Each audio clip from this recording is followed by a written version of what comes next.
shkallë për në qiell, por është pasqyra që zbulon fajin, krenarin, rebelimin, pamundësinë time dhe tënden për të dalë të pastër para Perëndis. Ligji është ajo analiza që ti bën nga doktori për të treguar se si funksionon trupi jot. Dhe analizat e gjakut të tregojnë se ti ke problem ose jo, je i shëndetshëm ose jo. Ligji i Perëndis është si puna e analizave që kanë dy numra, numrin standard kanë dhe numrin tënd. Tregon sa duhet jetë kjo pjesë dhe sa je ti. Ligji i Zotit për këtë arsye na është dhënë. Na tregon ku është standardi dhe ku je ti. Është vetëm analiza që të tregon se kush je ti. Rënja, thelbi i tragjedisë së fesë njerëzore është që njeriu dëshiron të ndërtojë drejtësinë e vet. Unë e bëra, unë arrita, unë meritoj të arri përpara Zotit. Unë jam më i mirë se sa mund t'i ishte dikush tjetër, por kjo shkatërrohet sepse nuk është e përsosur, por është e pjesshme. Dëgjoj mirë, drejtësia jote, sado e lartë qoftë, është e pjesshme, nuk është e përsosur. Jakobi është një nga personazhet në Bibël, kapitulli 2, vargje 10 thotë kështu, dëgjoj mirë. Sepse kushdo që e zbaton ligjin, kushdo që e zbaton ligjin, po dëgjoj mirë tani, por e shkel në një pikë, është fajtor për të gjithë. Wow! Sepse kushdo që zbaton ligjin, por e shkel në një pikë, është fajtor për të gjithë. Kjo të shkatron çdo lloj drejtësie nëse është e vërtet. Nëse nuk je i bindur këtu, nuk do të kaptosh më nevojën për Krishtin. Ai që e di që është i sëmur kërkon për mjekun, i shëndoshin nuk i intereson, vetëm duket si një mësim për të shtuar dijen. Imagjino pak dy persona që janë të shëndetshëm, flasin për një lloj sëmundje, nuk flasin me zemër dhe me pasion, sepse nuk ju intereson, është thjesht intelektuale. Kurse dy persona që janë të sëmur dhe flasin me njëri tjetrin, shkëmbejnë pak eksperiencë, çfarë ke bërë ti kur ishe në këtë lloj gjendje, veshët e tyre janë mjaft të hapur për të dëgjuar dhe detajin më të vogël. Dhe nuk e kanë për njohuri, por e kanë për nevojë. Dhe dhëmë Zotit që ta kuptojmë që kjo është serioziteti i fjalës së Zotit. Le të shohim pak vargjet 6 dhe 7. Drejtësia nga besimi nuk kërkon vepra heroike. Drejtësia nga besimi nuk kërkon vepra heroike. Po çfarë thot Bibla? Por drejtësia që vjen prej besimit thot kështu: mos thuaj në zemrën tënde kush do të ngjitet në qiell, kjo do të thotë që të zbres Krishti, ose kush do të zbres në humner, kjo do të thotë që të sjell lart Krishtin prej së vdekurisht. Në fakt, ungjilli, lajmi i mirë i Perëndis nuk kërkon ngjitje mistike në qiell, siç mendojnë disa fe, po të bëj ca yoga unë, kush e di çfarë ndodhe, arri paqen, arri në një dimension tjetër dhe gjithë ato pjesë të tjera. Ka njerëz që mendojnë se po të zbresësh në thellësinë e humnerës, atje ti mund të gjesh Perëndin. Apo në një akt të pamundur shpirtëror për shumicën e njerëzve. Feja gjithmonë kërkon, feja njerëzore gjithmonë kërkon pelegrinazhe, kërkon sakrifica rituale, arritje të jashtëzakonshme, madje ka njerëz që godasin dhe trupat e tyre që t'i vijë Zotit keq për gjendjen e tyre. Por ungjilli thot kështu: Krishti tashmë ka ardhur nga qielli, nuk ke nevojë ti për një arritje mistike, shpirtërore të çuditshme. Qielli ka zbritur në tokë përmes Krishtit. Krishti tashmë është ringjallur nga të vdekurit. Armiku më të madh të njeriu të vdekjen, që sa e sa shkencëtarë janë përpjekur ta shtyjnë në mundësisht sa më larg të munden. Krishti e ka mposhtur. Ne nuk kemi nevojë të bëjmë diçka që të sjellim Krishtin poshtë. Ti nuk mund të bësh diçka më tepër që Krishti t'i vi keq. Ne nuk kemi nevojë të ngjallim Krishtin. Puna e shpëtimit është përfunduar tashmë. Zoti Jezus, Perëndia, zbriti, u bë njeri, jetoi si njeri dhe vdiq si njeri, por u ringjall sepse ishte Perëndia dhe ringjallja e Krishtit vërtetoi se kush ishte ai. Vargu 8. Fjala është pranë teje. Po çfarë po thot? Fjala është afër teje, në gojën tënde dhe në zemrën tënde. Kjo është fjala e besimit që ne predikojmë, thot Bibla. Problemi i njeriu nuk është mungesa e qartësisë, por rebelimi i zemrës. Shpëtimi nuk është larg njeriut. Njeriu nuk duhet të arrijë një nivel të lartë apo të largët, të pamundur, por në fakt është aty. Ungjilli që është lajmi i mirë do tregon që Perëndia vetë erdhi dhe dha shpëtimin. Nuk është mistik ungjilli. Nuk është filozofi elitare vetëm për një grup njerëzish të mençur. Nuk është vetëm për intelektualët. Nuk është e paarritshme. Ai është predikuar. Ungjilli është dëgjuar, është afër zemrës dhe gojës tënde, madje edhe sot në këtë ditë ti po e dëgjon, pavarësisht formimit tënd.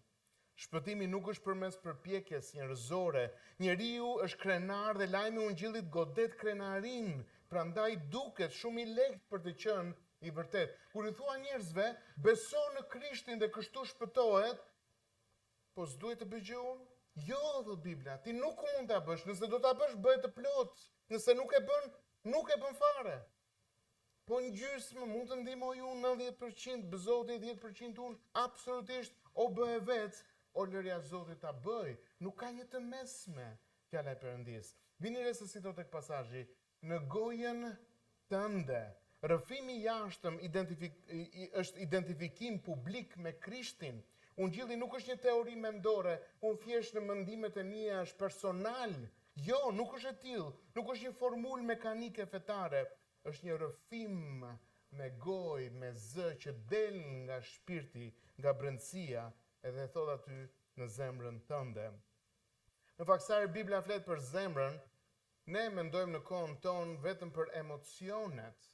Jo, nuk është emocionet kur përmendet, por është qendra e personit, është vullneti, mendja, ndërgjegja. Sa herë dëgjoni në Bibël, sa herë lexoni në Bibël, fjalën zemër, për shembull Zoti thotë do ta duash Perëndin tënde me gjithë mendjen, zemrën dhe qenien tënde. Zemra është gjithë qendra e personit, është e vullnetit dhe mendjes dhe ndërgjegjes. Vini re vargjet 9 dhe 10, sepse është thelbi i pasazhit për ty dhe për mua. Si shpëtohet një person? Çfarë do të bëj unë që të shpëtohem, thonë njerëzit? Çfarë do të bëj unë? Shprehja më e zakonshme. Bibla thotë, sepse po të rrëfesh ti me gojën tënde Zotin Jezus dhe po të besosh në zemrën tënde se Perëndia e ngjalli prej së vdekurish, do të shpëtohesh. Sepse me zemër njeriu beson në drejtësi dhe me gojë bëhet rrëfimi për shpëtim. Vini re sa bukur e thot, me gojë bëhet rrëfimi për shpëtim dhe me zemër njeriu beson në drejtësi. Çfarë do të them?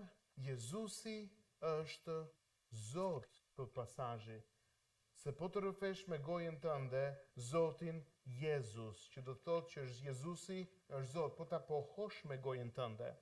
Tani lind pyetja, po mirë, shumë njerëz mund ta thonë këtë gjë, Jezusi është Zot. Ka një gjë shumë interesante që do të doja që të kishim pak mendjen këtu. Këtu nuk po thotë që Jezusi është thjesht një mësues, një profet. Nuk është një person moralist apo që ka ekzistuar një njeri i mirë, por fjala Zot tregon për Zot absolut që është në kontroll, sundues hyjnor, sovran hyjnor. Shpëtimi është në nështrimi i jetës tënde ti Zoti, nështrimi i mendimeve, i dëshirave, i pasionit, i ambicjes, i fjalëve të tua që janë nështrosh Krishtit. Ai të bëhet Zoti i yt, që do thot ai të komandoj jetën tënde, që përpara se të dalë goja e fjala nga goja jote, të mund të thuash Zot, a e nderon emrin e Krishtit, fjala që unë do të them. Rrëfimi i vërtet është publik, besimi i vërtet nuk mbetet i fshehur. Rrëfimi me gojë shpreh jashtëm e realitetit të brendshëm, tregon identifikim publik me Krishtin, përfshin gatishmërinë për të pranuar Krishtin përpara botës. Nuk e di nëse keni dëgjuar, por në kishën e hershme dhe jo vetëm, kjo kishte një kosto të madhe. kishte përndjekje po ta pohoje me gojë, kishte refuzim nga të gjithë njerëzit e tu, madje edhe më të dashur, dhe shpesh kishte koston më të lartë, vdekjen. Nëse do të pohoje që Jezusi është Zot, kishte një pasojë të madhe, vdekjen. A ishe gati ta bëje? Që nuk është një deklaratë mekanike. Thuaj që Jezusi është Zot, po ja, Jezusi është Zot, dhe tani ti u shpëtove. Duhet vi nga zemra që është e transformuar. Ka një pjesë aty shumë interesante, dhe beson në zemrën tënde. A e dini që demonët, djalli, ka besim. Demonët, djalli, ka besim tek Zoti. Si ka besim tek Zoti? Beson që Zoti është, madje më shumë se shumë prej nesh këtu. A e dini që djalli di gjëra për Perëndin që askush prej nesh nuk e di? A e di shumë mirë se kush është Perëndia? Por ka një problem. Nuk beson në brendësinë e qenies së tij, nuk i nënshtrohet të bëjë atë që Perëndia do. Pasazhi thotë dhe beson në zemrën tënde, një dorëzim total në Krishtin. Besimi shpëtues nuk është thjesht të pranoj ca gjëra rreth Jezusit, sepse dhe vetë demonët besojnë. Besimi vërtet lind në zemër, zemra që hapet për Krishtin, mbushet nga Krishti dhe fjalët burojnë prej saj. Kur ti kupton që nuk mund të arrij dot me veprat e mia përpara Perëndis, atëherë ti bie në gjunjë dhe kërthet për emrin e Zotit. Dhe aty ka funksion që të kuptosh që Jezusi është vërtet Zoti, duke thënë Zot, unë nuk mundem, ti je në kontroll, bëhu Zoti i im dhe Perëndia im. Pasazhi thot gjithashtu flet dhe për pjesën që Jezusi është ringjallur. Si thoshte pak, po ta vesh re? Shumë interesante. Thoshte, po të rrëfesh me gojën tënde Zotin Jezus dhe po të besosh në zemrën tënde se Perëndia e ngjalli prej së vdekurish. Pse pali thekson ringjalljen? Sepse ringjallja është vula hyjnore mbi veprën e Krishtit. Pa ringjalljen, Jezusi do të ishte si shumë njerëz të tjerë që kanë ardhur, na kanë treguar disa gjëra dhe eshtrat e tyre kanë mbetur në tokë. Më thoni cilat eshtra të një përfaqësuesi fetar, të një personi që ka krijuar një besim, nuk janë ende në këtë tokë. Erdhën, dhanë ca lajme, bëni kështu, mos bëni kështu, dhe vdiqën si kushdo tjetër. Ndryshimi me Krishtin është se i vetmi qenie, e vetmja qenie që mposhti vdekjen. Krishti është vetmi person që mundi vdekjen. Sepse nëse Krishti nuk do të ishte i ringjallur, nuk do të kishte shpëtim, nuk do të kishte shpresë për shpëtim. Ne do të ishim ende, thot Bibla, në mëkatet tona. Të besosh se Krishti u ringjall, ti beson se vdekja u mund. Krishti është Zot edhe mbi vdekjen dhe sakrifica e tij u pranua nga Ati. Atëherë Bibla thot, do të shpëtohesh. Jo mund, po do të shpëtohesh. Ka një siguri të premtimi i Zotit. Zemra beson në Krishtin, goja rrëfen dhe Perëndia vulos shpëtimin tënd. Wow! Çfarë mënyre shpëtimi që na tregon Bibla. Vargu 11 dhe 13 thot kështu, sepse shkrimi, Bibla, thot, kushdo që beson në të nuk do të turpërohet, e thënë ndryshe nuk do të zhgënjehet. Kush beson në të, në Krishtin, kush beson në Krishtin nuk do të zhgënjehet, thot Bibla, sepse nuk ka dallim në mes të judeut apo grekut, sepse i njëjti Zot është i të gjithëve, thot Bibla, i pasur për të gjithë ata që thrasin. Dhe vini re, sepse kushdo që do të thras emrin e Zotit, do të shpëtohet. Sa herë po e thot, kushdo që do të thras, kushdo që do të besoj në emrin e Krishtit, do të, jo mund, po do të shpëtohet. Shumë interesante është se sa wow, çfarë lloj shpëtimi e ofron Zoti?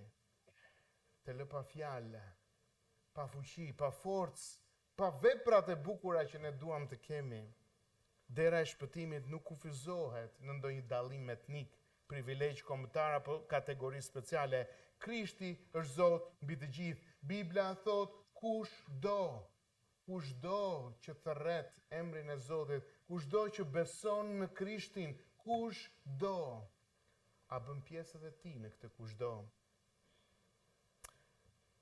Shkrimi deklaron dhe nuk i njen. Vini re vargjet 14 dhe 17. Si do të thrasin, lind pyetja, emrin e Zotit, ata të cilët nuk i besuan, dhe si do të besojnë tek ai për të cilin nuk kanë dëgjuar, dhe si do të dëgjojnë pa predikuar, si do të predikojnë pa që dërguar, siç është shkruara, sa të bukura janë këmbët e atyre që shpallin ungjillin e paqes, që shpallin ungjillin e së mirës, por jo të gjithë ju bindën ungjillit. Sepse Isaia në dhjetën e vjetër thot, Zot, kush i besoi predikimit ton? Dëgjoj mirë. Besimi vjen nga dëgjimi dhe dëgjimi vjen nga fjala e Perëndis. Fjala e Perëndis po na tregon për një zinxhir, shumë interesant. Thot kështu, Perëndia dërgon, po e marrim nga fundi, predikuesi shpall ungjillin, njerëzit dëgjojnë, dëgjimi sjell besim për disa dhe për disa të tjerë jo, besimi sjell thirrje, thërret për shpëtim nga shpirti dhe thirrja sjell shpëtim. Bukuria e këmbëve që flet këtu nuk është fizike, por është simbolike, sepse ka të bëjë me mesazhin që është aty. Nëse keni parë filmin Zonja nga qyteti, kur erdhi Krushku dhe i tha lajmin që ky do të ishte, po kërkojnë për nuse, si kishte emrin personazhi, Melje, jo Melje, e tjetra, Lulja. Interesante ishte si thot ai të lumshin dhe rrotat e makinës. Ideja ishte pasazhi për të kuptuar që nuk e kanë thjesht bukurinë e jashtme, por është mesazhi që është aty brenda. Dhe kur thot që sa të bukura janë këmbët, ka të bëjë me mesazhin fantastik që personi sjell, lajmin e paqes me Perëndin, jo armiqësie me Perëndin. Besimi nuk prodhohet nga emocionet. Dëgjoj mirë të pjesë. Besimi nuk prodhohet nga emocionet, sepse emocionet njëherë të çojnë në katin e poshtëm, njëherë të çojnë sipër. Njeriu nuk ecën me emocionet. Emocionet janë indikacione të mira që duhen dëgjuar ndonjëherë, por jo të udhëheqin jetën tënde. Besimi, thot Bibla, nuk prodhohet nga emocionet. Por si lind besimi në bazë të këtij pasazhi? Besimi lind nga fjala e çmuar e Zotit. Fryma e Zotit përdor fjalën si mjetin për të krijuar besimin. Fryma e Perëndis përdor fjalën e Zotit si mjetin për të ngjizur besimin. Vargjet 18 dhe 21, pasazhet e fundit. Na thonë për refuzimin që Izraeli i bëri fjalës së Zotit dhe përgjegjësia që ata kanë.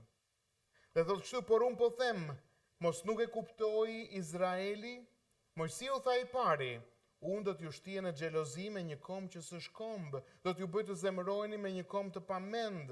Dhe Isaia guxon të thotë, unë u gjeta nga ata që nuk më kërkonin, unë ju shfaqja atyre që nuk pyesnin për mua. Por lidhur me Izraelin, thotë, gjithë ditët i shtriva duart e mia drejt një populli të pabindur dhe kundërthënës. Izraeli gjithë kohën, tërë ditën, thotë këtu, dëgjoi, kuptoi, mori zbules prej qiellit, por refuzoi. Problemi nuk është mungesa e informacionit. Zemra njerëzore mund të rezistojë edhe ndaj dritës më të madhe. Zemra jote mund të rezistojë edhe ndaj dritës më të madhe. Keni parasysh Kainin. Kaini vrau vllain e tij, Abelin, dhe u përball me Perëndin. Dhe sa arrogancë ka aty kur ti lexon në Bibël, kur Zoti e pyet Kainin, ku është vllai yt? Edhe si i përgjigjet me një arrogancë. Po pse rojtari vllait tim jam unë? I thot Kaini Zotit, shkë çfarë arrogancë. Kush jam unë, rojtari vllai tim? Si mund t'i përgjigjesh Perëndis me një lloj arrogancë të tillë? Prandaj mos mendoni se po të pati një person, po ju shfaq Zoti, a ku e di unë, patjetër që do të besoj. Jo, Bibla na tregon për raste të tilla dhe ka shumë raste të tilla kur njeriu me një arrogancë të tmerrshme në zemrën e tij sfidon thellë përballë Perëndis. Perëndia përdori shpëtimin e jo hebrejve për të provokuar Izraelin në xhelozi. Kjo tregon planin e tij historik. Zoti zgjodhi një person, Abrahamin, përmes të cilit do të zgjidhte një komb, Izraelin, përmes të cilit do të bekonte gjithë botën me mesazhin e mrekullueshëm të fjalës së Zotit, dhe së fundi vetë Perëndia do të zbriste përmes këtij kombi, Jezusi erdhi dhe u ngjilli u shpërnda në gjithë botën. Ky komb vazhdon ende sot e kësaj dite në zemrën ngurtësi ka shi Perëndis, dhe Perëndia bëri që ungjilli të shpërndahet kudo dhe të shtjerë gjithë arsyesh për të provokuar Izraelin në xhelozi. Perëndia vazhdon të thërras, por refuzimi nuk është problem intelektual, por shpirtëror dhe moral. Ky pasazh tregon tragjedinë e zemrës njerëzore. Njeriu nuk mund të ketë privilegj fetar, njohuri biblike, ekspozim ndaj së vërtetës, por pa një zemër të përrullur besimi në Krishtin, kjo do të mbetet vetë se një rebelim.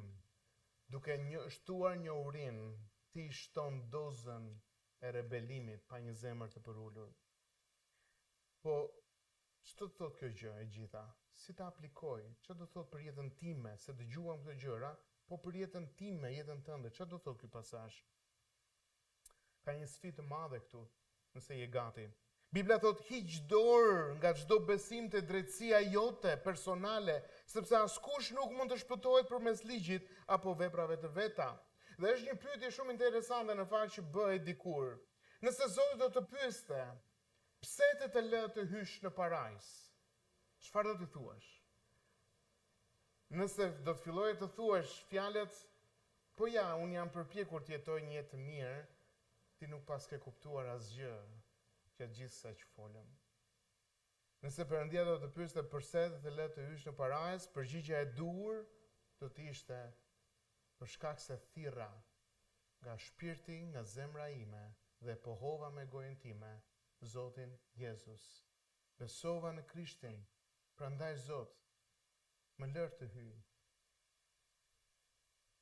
Ti dhe askush tjetër nuk mund të shpëtohesh përmes ligjit, por veprave të tua, por vetëm përmes veprës së Krishtit. Për të shpëtuar duhet vetëm të besosh te Krishti. Por kur ndodh ky besim, patjetër do të shoqërohet nga vepra që nderojnë emrin e Krishtit. Kuptoni pak se ka shumë njerëz thotë, "Okej, pra unë thjesht të besoj dhe mund të jetoj si të dua." Ti nuk e kuptuar përsëri asnjë. Ideja është që nëse beson në Krishtin, ti përrulesh dhe ti dëshiron të bësh vepra të mira, jo për të fituar shpëtimin, po për të dhënë nder dhe lavdi emrit të Krishtit. Veprat nuk të shpëtojnë, por janë tregues se je i shpëtuar. Veprat nuk të shpëtojnë, por janë tregues nëse je apo jo i shpëtuar. Tani dëgjoni edhe një pamje të madhe, të asaj që na thot Bibla së fundi. Ati Perëndi ja dha gjithë krijimin si një dhuratë birit, Krishtit, sepse ai është biri i përjetshëm i Perëndis, krijuesi dhe trashëgimtari i ligjit dhe i gjithë shkaje. Gjithë universi u krijua prej Krishtit, nëpërmjet Krishtit dhe për Krishtin, prandaj qëllimi përfundimtar i historisë së universit është lavdia e përjetshme e Krishtit.